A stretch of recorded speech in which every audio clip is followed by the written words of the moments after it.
মীন ৰাশি ভাদৰ মাহৰ সম্পূৰ্ণ ৰাশিফল 2026। মীন ৰাশি সাৱধান, ভাদৰ মাহটো আপোনাৰ জীৱনৰ বাবে সাধাৰণ মাহ নহয়। এই মাহত এনে কিছুমান ঘটনা ঘটিব পাৰে যিবোৰ আপুনি আগতে কল্পনাও কৰা নাছিল। এফালে ধন সম্পত্তিৰ নতুন সুযোগ আহিব পাৰে, আনফালে আপোনাৰ নিজৰ মানুহৰ মাজৰ পৰাই কোনোবাই আপোনাৰ পৰিকল্পনাত বাধাৰ সৃষ্টি কৰিব পাৰে। চাকৰি বিচাৰি থকা মীন ৰাশিৰ লোকসকলৰ বাবে আহিব পাৰে অপ্ৰত্যাশিত সুখবৰ। ব্যৱসায়ীসকলৰ বাবে খুলিব পাৰে নতুন ভাগ্যৰ দুৱাৰ। কিন্তু সকলো সুযোগ গ্ৰহণ কৰিলেই লাভ নহ'ব। কোনটো সুযোগ সঁচাকৈ আপোনাৰ বাবে শুভ সেইটো বুজি সিদ্ধান্ত লোৱাটোৱেই হ'ব আটাইতকৈ ডাঙৰ কথা। আৰু প্ৰেমৰ ক্ষেত্ৰত কোনোবাই আপোনাৰ মনৰ কথা বুজিবলৈ চেষ্টা কৰিব পাৰে, কিন্তু একে সময়তে পুৰণি কোনো সম্পৰ্ক বা পুৰণি মানুহে পুনৰ আপোনাৰ জীৱনত প্ৰৱেশ কৰাৰ সম্ভাৱনা থাকিব পাৰে।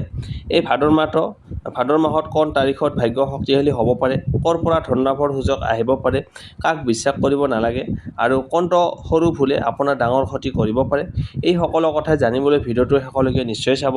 মীন ৰাশি ভাদৰ মাহটো আপোনাৰ ভাগ্য সলনি হ'ব নে পৰীক্ষা হ'ব, আহক তেন্তে জানি লওক সম্পূৰ্ণ ৰাশিফল। প্ৰথমতে আহিছোঁ ধন সম্পত্তি। মীন ৰাশিৰ ব্যক্তিসকল, ভাদৰ মাহত আপোনাৰ ধন সম্পত্তিৰ ক্ষেত্ৰত লাহে লাহে পৰিৱৰ্তনৰ সংকেত দেখা যাব পাৰে। বহুদিন ধৰি যি টকা বা কাম এটা ৰৈ আছিল সেইটো পুনৰ আগবাঢ়িব পাৰে। বিশেষকৈ নিজৰ দক্ষতা, পুৰণি যোগাযোগ বা আগতে কৰা কোনো কামৰ জৰিয়তে লাভৰ পথ মুকলি হ'ব পাৰে। এই মাহত আপোনাৰ বাবে আটাইতকৈ গুৰুত্বপূৰ্ণ কথা হ'ল টকা উপাৰ্জন কৰাৰ লগতে টকা ধৰি ৰখা। কাৰণ ইনকাম বৃদ্ধি হ'লেও অপ্ৰয়োজনীয় খৰচ বৃদ্ধি পালে হাতত টকা নাথাকিব পাৰে। ইনকামৰ নতুন সুযোগ। মীন ৰাশিৰ যিসকলে চাকৰি কৰে তেওঁলোকৰ বাবে অতিৰিক্ত দায়িত্বৰ সৈতে অতিৰিক্ত উপাৰ্জনৰ সুযোগ আহিব পাৰে। কোনো নতুন কাম, ইনচেণ্টিভ, কমিশ্যন বা পুৰণি পাবলগীয়া ধনৰ লাভ কৰাৰ সম্ভাৱনা থাকিব। ব্যৱসায়ীসকলৰ ক্ষেত্ৰত নতুন গ্ৰাহক, নতুন অৰ্ডাৰ বা পুৰণি গ্ৰাহকৰ পৰা পুনৰ কাম পোৱাৰ সম্ভাৱনা আছে। বিশেষকৈ যিসকলে সৰু ব্যৱসায়, অনলাইন কাম, কমিশ্যন বেছড কাম বা নিজৰ দক্ষতাৰ ওপৰত কাম কৰে তেওঁলোকে নতুন সুযোগ বিচাৰি পাব পাৰে। কিন্তু এটা কথা মনত ৰাখিব, সোনকালে অধিক লাভৰ আশাত অচিনাকি মানুহৰ কথাত ডাঙৰ ইনভেষ্ট নকৰিব। পুৰণি টকা ঘূৰাই আহিবনে? ভাদৰ মাহত মীন ৰাশিৰ কিছুমান লোকৰ বাবে পুৰণি পাবলগীয়া ধন, ধাৰ দিয়া টকা বা বহুদিন ধৰি ৰৈ থকা পে'মেণ্ট লাভ কৰাৰ সুযোগ সৃষ্টি হ'ব পাৰে।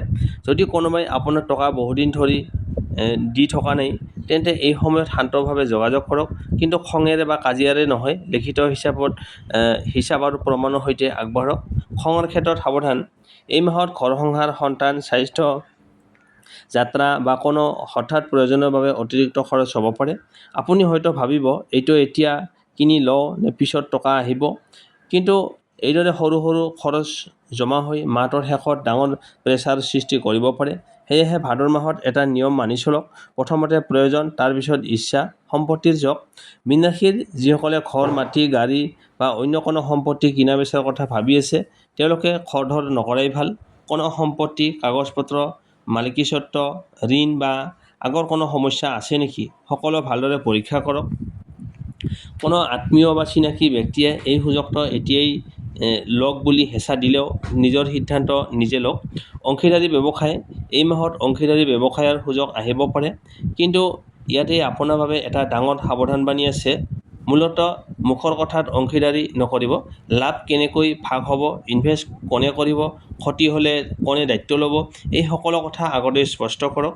আপোনাৰ বিশ্বাসযোগ্য মানুহ হ'লে হিচাপ নিকাচ লিখিতভাৱে ৰখাটো অত্যন্ত গুৰুত্বপূৰ্ণ। ক'ৰ পৰা ধনৰ সুযোগ আহিব পাৰে? মীন ৰাশিৰ বাবে ভাদৰ মাহত টকা পইচাৰ সুযোগ আহিব পাৰে পুৰণি যোগাযোগৰ পৰা, পুৰণি কামৰ পৰা, অতিৰিক্ত কামৰ পৰা, ব্যৱসায়িক সংযোগৰ পৰা আৰু নিজৰ কোনো বিশেষ দক্ষতাৰ পৰা। অৰ্থাৎ কেৱল ভাগ্যৰ ওপৰত নিৰ্ভৰ নকৰি নিজৰ দক্ষতাক ব্যৱহাৰ কৰিলে লাভৰ সম্ভাৱনা অধিক। এটা গোপন কথা মনত ৰাখিব, ভাদৰ মাহত আপোনাৰ আৰ্থিক পৰিকল্পনা সকলোৰে আগত প্ৰকাশ কৰি নুফুৰিব। আপুনি কিমান উপাৰ্জন কৰিছে, কিমান টকা জমা কৰিছে, কি ব্যৱসায় কৰিবলৈ গৈ আছে, এই কথাবোৰ সকলোৰে আগত জনোৱাৰ প্ৰয়োজন নাই। কাৰণ সকলো হাঁহিমুখীয়া মানুহ আপোনাৰ শুভাকাংক্ষী নহ'ব পাৰে। মাহটোৰ শেষ মেছেজ। মীন ৰাশি ভাদৰ মাহত আপোনাৰ ধনভাগ্যৰ মূল চাবিকাঠি হ'ব ইনকাম বৃদ্ধি কৰক, খৰচ নিয়ন্ত্ৰণ কৰক আৰু ইনভেষ্টত বুদ্ধিমান সিদ্ধান্ত লওক। এই মাহত ডাঙৰ লাভৰ সুযোগ আহিব পাৰে, কিন্তু সেই সুযোগ চিনাক্ত কৰিবলৈ ধৈৰ্য আৰু বিচক্ষণতা লাগিব। যদি আপুনি সঠিক সিদ্ধান্ত লয়, অপ্ৰয়োজনীয় ঋণ এৰাই চলে আৰু টকা সঞ্চয়ত গুৰুত্ব দিয়ে, তেন্তে ভাদৰ মাহটো আপোনাৰ বাবে আৰ্থিকভাৱে আগবঢ়াৰ এটা গুৰুত্বপূৰ্ণ সময় হৈ উঠিব পাৰে। তাৰপিছত আহিছোঁ ভাদৰ মাহত আপোনাৰ প্ৰেম আৰু দাম্পত্য জীৱনত কেনেকুৱা পৰিস্থিতি থাকিব। মীন ৰাশিৰ ব্যক্তিসকলৰ বাবে ভাদৰ মাহত প্ৰেম আৰু দাম্পত্য জীৱনত অনুভূতি গভীৰতা বৃদ্ধি পাব, কিন্তু একে সময়তে অতিমাত্ৰা আশা সন্দেহ বা সৰু কথাক ডাঙৰ কৰি চোৱাটোৱে সম্পৰ্কত দূৰত্বৰ সৃষ্টি কৰিব পাৰে। অবিবাহিতসকলৰ বাবে, যিসকল মীন ৰাশি এতিয়াও অবিবাহিত, তেওঁলোকৰ জীৱনত নতুন কোনো ব্যক্তিৰ আগমন ঘটিব পাৰে। এই পৰিচয় বন্ধুত্বৰ পৰা আৰম্ভ হৈ লাহে লাহে প্ৰেমৰ ৰূপ ল'ব পাৰে। কোনো পুৰণি বন্ধু, সহকৰ্মী বা পৰিচিত ব্যক্তিয়ে আপোনাৰ প্ৰতি নিজৰ অনুভূতি প্ৰকাশ কৰাৰ সম্ভাৱনা থাকিব পাৰে, কিন্তু এই মাহত প্ৰথম দেখাতেই সম্পূৰ্ণ বিশ্বাস নকৰিব। মানুহজনৰ আচৰণ আৰু উদ্দেশ্য কিছুদিন লক্ষ্য কৰাৰ পিছতহে সিদ্ধান্ত লওক। প্ৰেমৰ সম্পৰ্কত থকা লোকসকলৰ বাবে এই সময়ছোৱাত ভাদৰ মাহত কেতিয়াবা অতি মৰম আৰু কেতিয়াবা সৰু সুৰা ভুল বুজাবুজি দেখা দিব পাৰে। আপোনাৰ সংগীয়ে হয়তো আপোনাৰ পৰা অধিক সময়, মনোযোগ আৰু মৰম আশা কৰিব পাৰে। আপুনি ব্যস্ততাৰ বাবে যদি সংগীক সময় নিদিয়ে, তেন্তে তেওঁলোকৰ মনত আপুনি আগৰ দৰে গুৰুত্ব নিদিয়ে বুলি ভাবিব পাৰে। সেয়েহে ব্যস্ততাৰ মাজতো কিছু সময় কেৱল নিজৰ সংগীৰ বাবে ৰাখক। দাম্পত্য জীৱন, বিবাহিত মীন ৰাশিৰ লোকসকলৰ বাবে এই মাহত দাম্পত্য জীৱনত সামগ্ৰিকভাৱে ভাল ফলাফল লাভ কৰিব। স্বামী স্ত্ৰীয়ে একেলগে কোনো গুৰুত্বপূৰ্ণ সিদ্ধান্ত ল'ব পাৰে। ঘৰ, সন্তান, ধন সম্পত্তি বা ভৱিষ্যত পৰিকল্পনাক লৈ আলোচনা হ'ব পাৰে, কিন্তু টকা পইচাৰ বিষয়ক লৈ তৰ্ক নকৰিব। এজনে আনজনৰ ওপৰত দোষ জাপি দিয়াৰ পৰিৱৰ্তে একেলগে সমাধান বিচাৰিলে সম্পৰ্ক অধিক শক্তিশালী হ'ব। পুৰণি সম্পৰ্কৰ প্ৰভাৱ, ভাদৰ মাহত কিছুমান মীন ৰাশিৰ লোকৰ জীৱনত পুৰণি প্ৰেম বা পুৰণি মানুহৰ কথা পুনৰ মনলৈ আহিব পাৰে। কোনোবাই পুনৰ যোগাযোগ কৰিব পাৰে, কিন্তু পুৰণি সম্পৰ্কলৈ ঘূৰি যোৱাৰ আগতে নিজকে এটা প্ৰশ্ন কৰক, আগতে যি সমস্যাৰ বাবে সম্পৰ্কটো ভাঙিছিল, সেই সমস্যাটো সঁচাকৈ সলনি হৈছেনে? উত্তৰ নোপোৱালৈকে আৱেগত সিদ্ধান্ত নল'ব। কি কথাৰ পৰা আপুনি সাৱধান হ'ব লাগিব? এই মাহত সম্পৰ্কত তিনিটা বস্তু এৰাই চলক: সন্দেহ, মিছা কথা আৰু তৃতীয় ব্যক্তিৰ হস্তক্ষেপ। কাৰোবাৰ কথা শুনি সংগীৰ ওপৰত সন্দেহ কৰাৰ আগতে সত্যতা পৰীক্ষা কৰক। আপোনাৰ সম্পৰ্কৰ ব্যক্তিগত কথা বন্ধু-বান্ধৱ আৰু বা আন মানুহৰ আগত বেছিকৈ প্ৰকাশ নকৰাই ভাল। বিবাহৰ সম্ভাৱনা, বিবাহৰ বাবে অপেক্ষা কৰি থকা মীন ৰাশিৰ জাতক জাতিকাসকলৰ বাবে ভাদৰ মাহত নতুন প্ৰস্তাৱ বা বিবাহৰ আলোচনা আগবঢ়াৰ সম্ভাৱনা থাকিব পাৰে। পৰিয়ালৰ জৰিয়তে কোনো ভাল প্ৰস্তাৱ আহিব পাৰে, অথবা ইতিমধ্যে চলি থকা সম্পৰ্ক বিবাহৰ দিশে আগবাঢ়িব পাৰে। মাতৰ মূল মেছেজ, মীন ৰাশি, এই ভাদৰ মাহত আপোনাৰ প্ৰেমৰ ভাগ্যত আটাইতকৈ ডাঙৰ শক্তি হ'ব বিশ্বাস প্লাছ স্পষ্ট কথা প্লাছ সময়।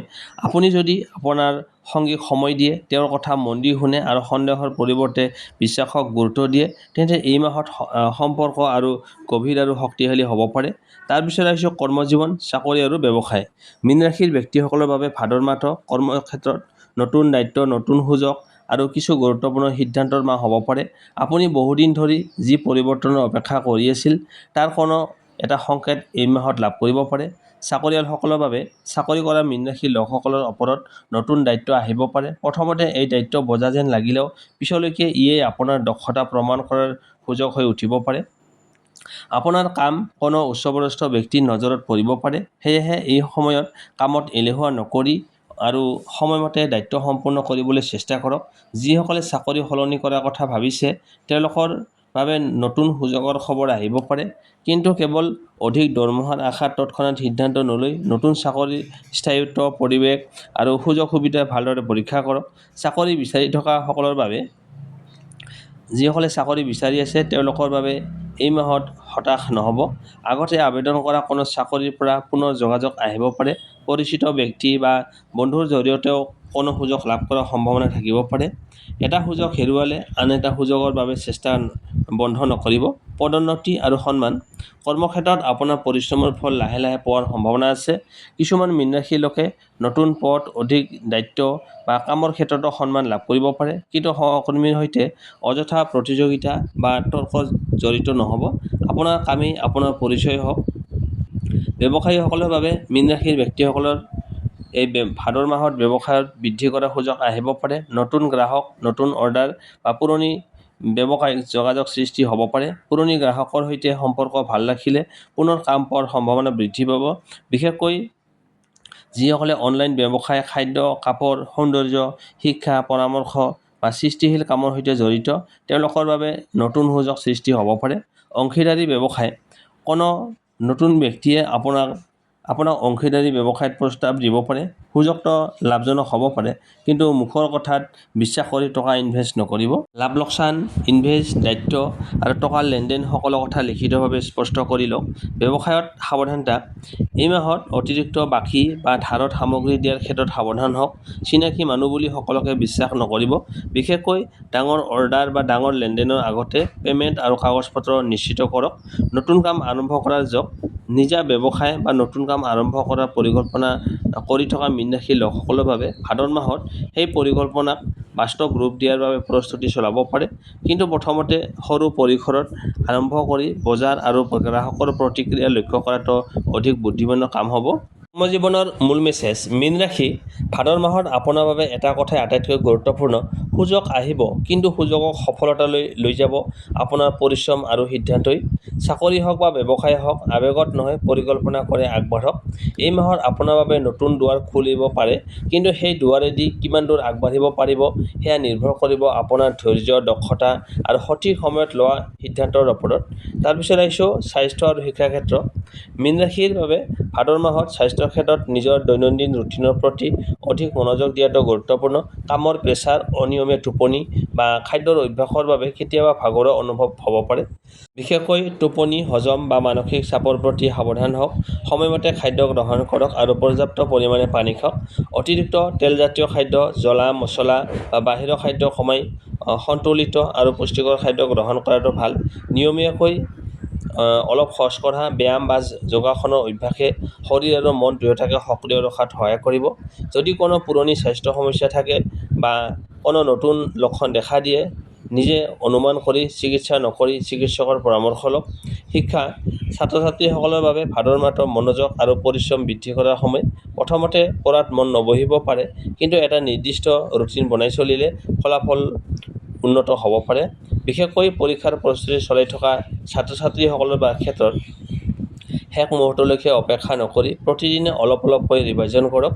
যি বিষয় কঠিন যেন লাগে সেই বিষয়টো এৰি নিদিব। শিক্ষক বা অভিভাৱকৰ সহায় লওক। উচ্চ শিক্ষা, কম্পিটিটিভ এক্সাম বা নতুন কৰ্চ কৰাৰ কথা ভাবি থকা মীন ৰাশিৰ লোকসকলে এই মাহত সঠিক দিশ বাছনি কৰাৰ সুযোগ পাব পাৰে। ছাত্ৰ-ছাত্ৰীসকলৰ বাবে বিশেষ পৰামৰ্শ। পঢ়াৰ সময়ত মোবাইল ব্যৱহাৰ কমক। প্ৰতিদিনে আগৰ পৰা ৰিভাইজন কৰক। পৰীক্ষাৰ বাবে আগতে নতুন বিষয়তকৈ গুৰুত্বপূৰ্ণ বিষয়সমূহ ভালদৰে পুনৰাবৃত্তি কৰক। ৰাতি পৰ্যাপ্ত পৰিমাণে টোপনি মাৰক। নিজৰ ওপৰত বিশ্বাস ৰাখক। মাতৰ মেছেজ। স্বাস্থ্যত শৃংখলা আৰু শিক্ষাত নিয়মিত পৰিশ্ৰম, এই দুয়োটা ভাদ মাহত মীন ৰাশিৰ সফলতাৰ মূল চাবিকাঠি। এতিয়া আহিছোঁ ভাগ্য শক্তিশালী কৰা তাৰিখ, টকা পইচাৰ সুযোগ আৰু সাৱধানতা। মীন ৰাশি, ভাদ মাহত সকলো দিন একেধৰণৰ নোহোৱাটো স্বাভাৱিক। কিছুমান দিনত সুযোগ, যোগাযোগ আৰু সিদ্ধান্ত গ্ৰহণৰ শক্তি তুলনামূলকভাৱে বেছি বুলি অনুভৱ কৰিব পাৰে। কোন তাৰিখত ভাগ্য শক্তিশালী হ'ব পাৰে? ভাদ মাহত মীন ৰাশিৰ বাবে বিশেষভাৱে মনত ৰাখিব পৰা তাৰিখসমূহ: 23, 24, 27, 30 আগষ্ট। তাৰপিছত 3, 6, 9, 12, 15 ছেপ্টেম্বৰ। এই তাৰিখবোৰত নতুন কামৰ আলোচনা, গুৰুত্বপূৰ্ণ ফোন, চাকৰিৰ আবেদন, ব্যৱসায়িক যোগাযোগ বা পুৰণি কাম আগবঢ়োৱাৰ চেষ্টা কৰিব পাৰে। বিশেষকৈ 24 আগষ্ট আৰু 6 ছেপ্টেম্বৰ আপোনাৰ বাবে গুৰুত্বপূৰ্ণ সিদ্ধান্ত বা নতুন সুযোগৰ দিন হিচাপে বিবেচনা কৰিব পাৰে। ক'ৰ পৰা ধনৰ সুযোগ আহিব পাৰে? মীন ৰাশিৰ ব্যক্তিসকলৰ বাবে নতুন সুযোগ অহাৰ সম্ভাৱনা আছে। পুৰণি গ্ৰাহক বা পুৰণি ব্যৱসায়িক যোগাযোগৰ পৰা, ৰৈ থকা পে'মেণ্ট বা পাবলগীয়া টকাৰ পৰা, অতিৰিক্ত কাম বা কমিছনৰ পৰা, অনলাইন নিজা দক্ষতাৰ কামৰ পৰা, পৰিচিত কোনো ব্যক্তিৰ জৰিয়তে অহা নতুন সুযোগৰ পৰা, অৰ্থাৎ একেবাৰে অচিনাকি ঠাইৰ পৰা নহয়, আগতে থকা যোগাযোগৰ পৰাই নতুন সুযোগ লোৱাৰ সম্ভাৱনা বেছি। কাক বিশ্বাস কৰিব নালাগে। যি মানুহে আপোনাক বাৰে বাৰে কৈছে এতিয়াই টকা দিয়ক, বহু ডাঙৰ লাভ হ'ব, এনেধৰণৰ কথাত সাৱধান হওক। বিশেষকৈ অচিনাকি অংশীদাৰ, অতিমাত্ৰা লাভৰ প্ৰতিশ্ৰুতি দিয়া ব্যক্তি আৰু মুখৰ কথাত ব্যৱসায়িক চুক্তি কৰিব বিচৰা মানুহৰ পৰা সাৱধান থাকক। চিনাকি মানুহ হ'লেও ডাঙৰ টকাৰ লেনদেনত কাগজ-পত্ৰ আৰু হিচাপ স্পষ্ট কৰি লওক। কণ্ঠভুল হ'লে ডাঙৰ ক্ষতি হ'ব পাৰে। মীন ৰাশিৰ বাবে এই মাহত আটাইতকৈ ডাঙৰ সাৱধানতা হ'ল কাগজ-পত্ৰ নপঢ়াকৈ চহী কৰা। আন এটা ভুল হ'ব পাৰে নিজৰ উপাৰ্জন আৰু ব্যৱসায়িক পৰিকল্পনা সকলোৰে আগত কৈ দিয়া। আপুনি কিমান উপাৰ্জন কৰে বা কিমান টকা ইনভেষ্ট কৰিবলৈ গৈছে সেই কথা সকলোৰে আগত জনোৱাৰ কোনো প্ৰয়োজন নাই। শেষ কথা, মীন ৰাশি, ভাদ মাহত আপোনাৰ ভাগ্যৰ দুৱাৰত সুযোগ আহিব পাৰে, কিন্তু সেই সুযোগ চিনাক্ত কৰি সঠিক সিদ্ধান্ত লোৱাটো হ'ব আপোনাৰ দায়িত্ব। ভাগ্যৰ দিন সাহসেৰে আগবাঢ়ক, টকা পইচাৰ ক্ষেত্ৰত বুদ্ধিৰে সিদ্ধান্ত লওক আৰু মানুহ বাছনি কৰোঁতে সময় লওক। তেতিয়াহে এই ভাদৰ মাহটো আপোনাৰ বাবে কৰ্ম, টকা পইচা, ব্যক্তিগত উন্নতিৰ ক্ষেত্ৰত এটা স্মৰণীয় মাহ হৈ উঠিব পাৰে। ধন্যবাদ।